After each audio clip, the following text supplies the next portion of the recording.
Olu was a young man living in the ancient city of Ibadan. He was deeply in love with Lizzie, a beautiful girl who had been battling a serious kidney disease for months.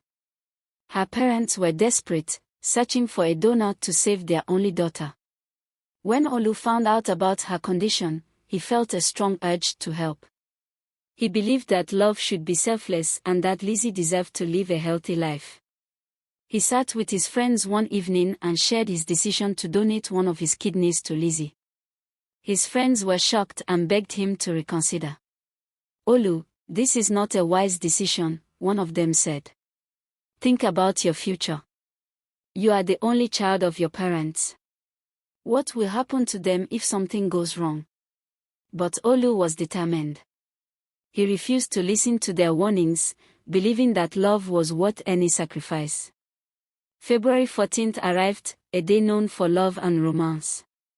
Olu decided it was the perfect day to prove his love for Lizzie. He walked into the hospital, filled with confidence that his gift would change Lizzie's life forever. The doctors performed the surgery, and everything seemed to go well.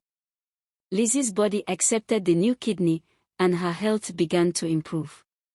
Olu, though weak, was happy. He had done something truly special for the woman he loved. Lizzie's parents were overjoyed that their daughter was getting better. But when the doctor called them into his office, their happiness turned to fear. "The kidney left in Olu's body is not strong," the doctor explained. "He might not live long because we removed his better functioning kidney." Lizzie's parents were devastated, but they decided not to tell Lizzie or Olu.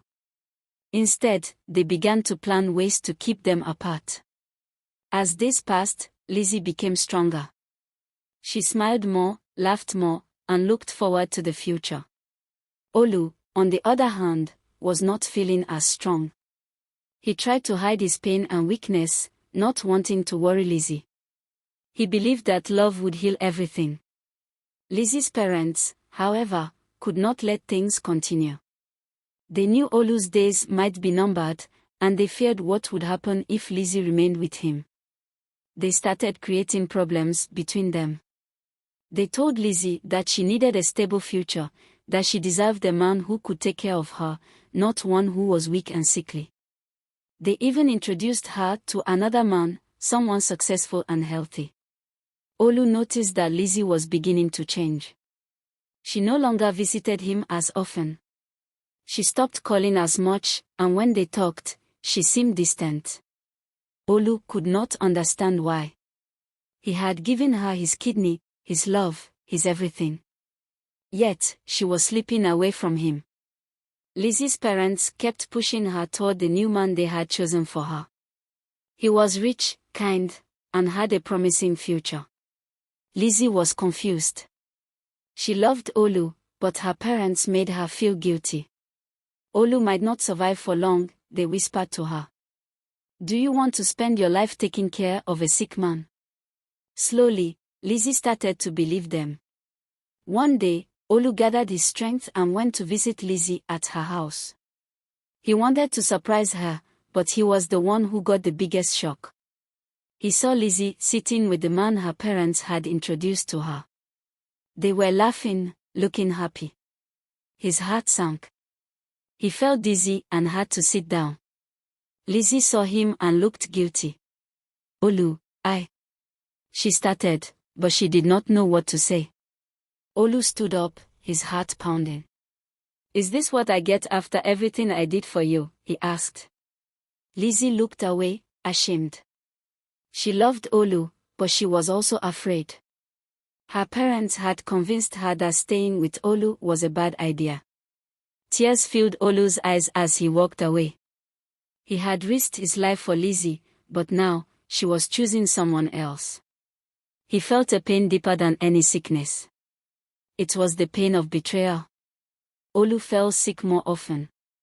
His body was weak, and he struggled to do simple things. He lost weight, and his skin became pale. His friends and neighbors noticed his condition, but Olu kept everything to himself. He refused to tell anyone about his suffering. Lizzie's wedding was announced.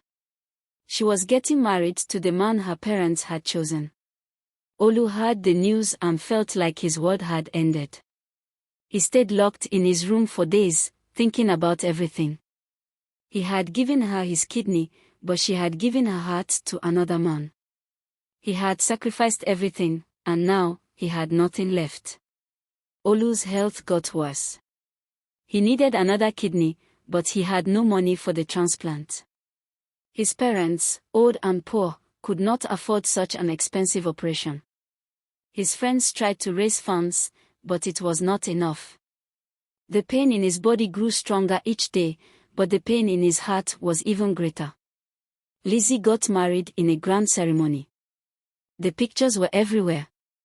Olu saw them and felt a tear roll down his cheek. He had lost everything. He had lost his love, his health, and now, he was losing his life.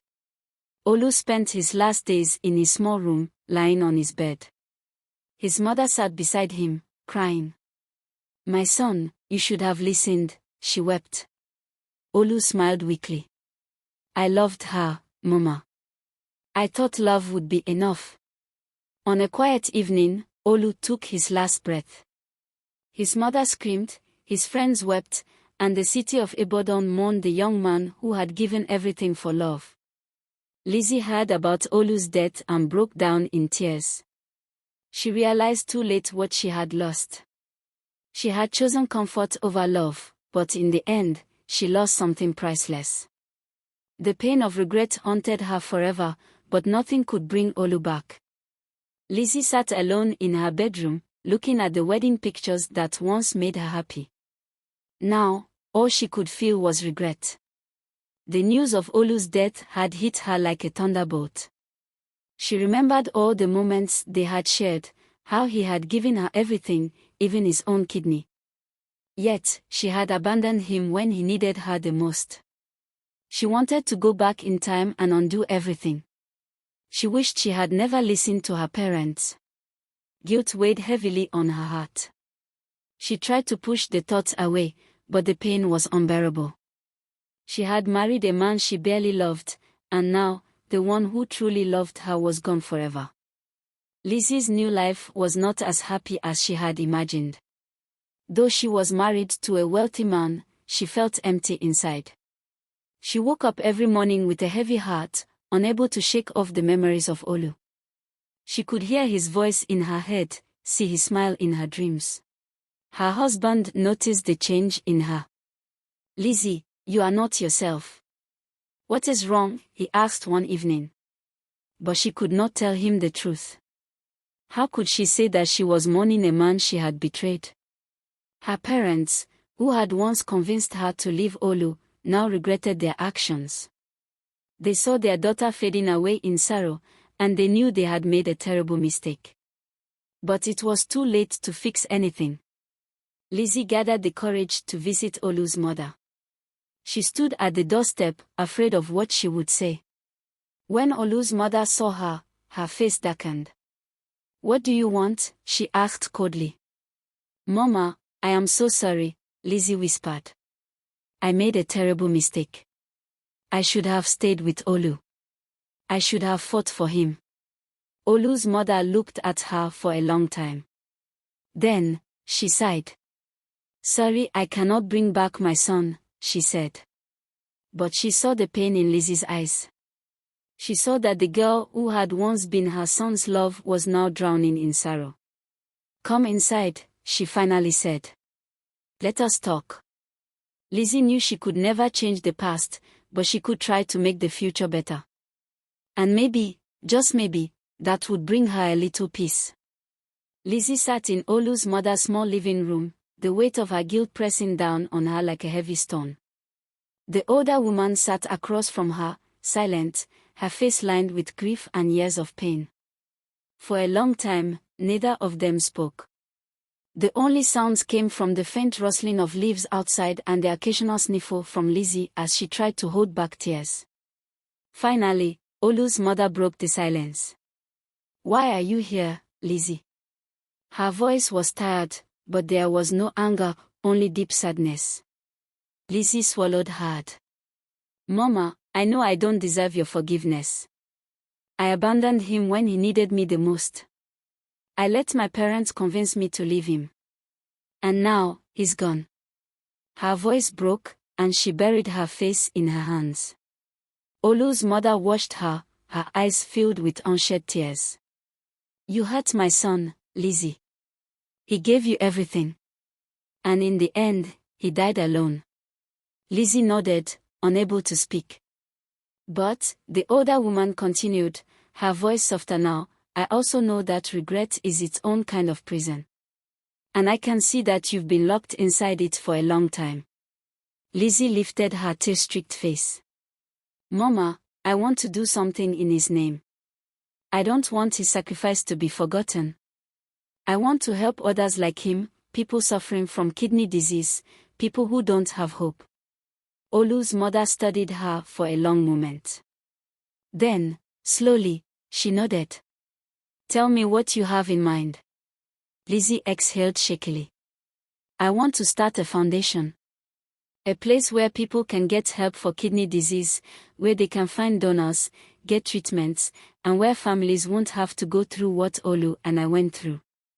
I want to make sure his story saves lives. Olu's mother wiped her eyes. That is something he would have wanted. For the first time in years, Lizzie felt a flicker of hope. Maybe she couldn't undo the past, but she could honor Olu's memory by ensuring his sacrifice made a difference. That evening, as she left Olu's mother's house, she looked up at the sky. The stars twinkled brightly, and for a moment, she imagined Olu smiling down at her. Lizzie wasted no time in getting to work. She reached out to doctors, hospitals, and potential donors, determined to bring her vision to life. At first, people were skeptical. You have no experience running a foundation, one doctor told her. How do you plan to fund it? But Lizzie refused to back down. She sold some of her jewelry, used her savings, and even convinced her husband to contribute.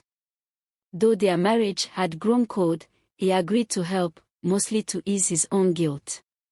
Within months, the foundation was officially registered. They began by funding kidney screenings in local hospitals, helping patients find affordable treatments, and educating people on kidney health. Lizzie worked tirelessly, throwing herself into the mission as if her own life depended on it. One day, while visiting a hospital, she met a young boy named Tond. He was only 15 and had been diagnosed with kidney failure. His family had no money for treatment. When Lizzie saw him, she saw Olu all over again. We will help him, she promised. Through the foundation, Tond received treatment. Lizzie and Olu's mother visited him often, bringing gifts and encouragement. Seeing the boy smile for the first time in months filled them with hope. Maybe this is Olu's way of telling us we are on the right path, Olu's mother said softly. But not everyone was ready to forgive Lizzie. One afternoon, as she was leaving a hospital, she ran into Daniel, one of Olu's closest friends. His expression hardened the moment he saw her.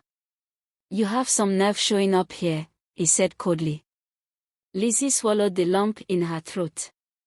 Daniel, You abandoned him, Daniel interrupted.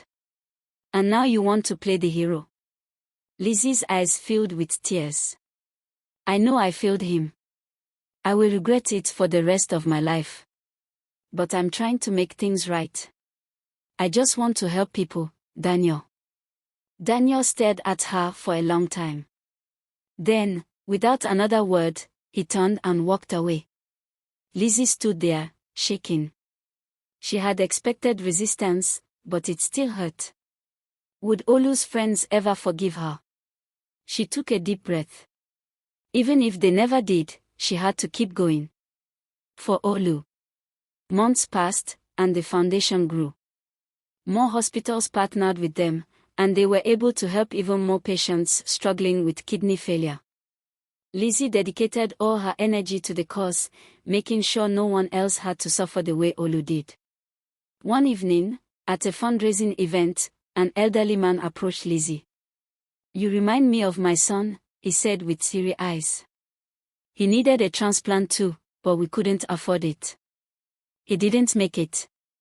Lizzie held his hands, understanding his pain. "We will do everything we can to help those in need," she assured him. Despite the success of the foundation, Lizzie struggled with self-doubt. There were nights she lay awake, questioning whether she was truly making up for the past. "Would Olu forgive me if he were here?" she wondered aloud to Olu's mother. Olu's mother placed a comforting hand on hers.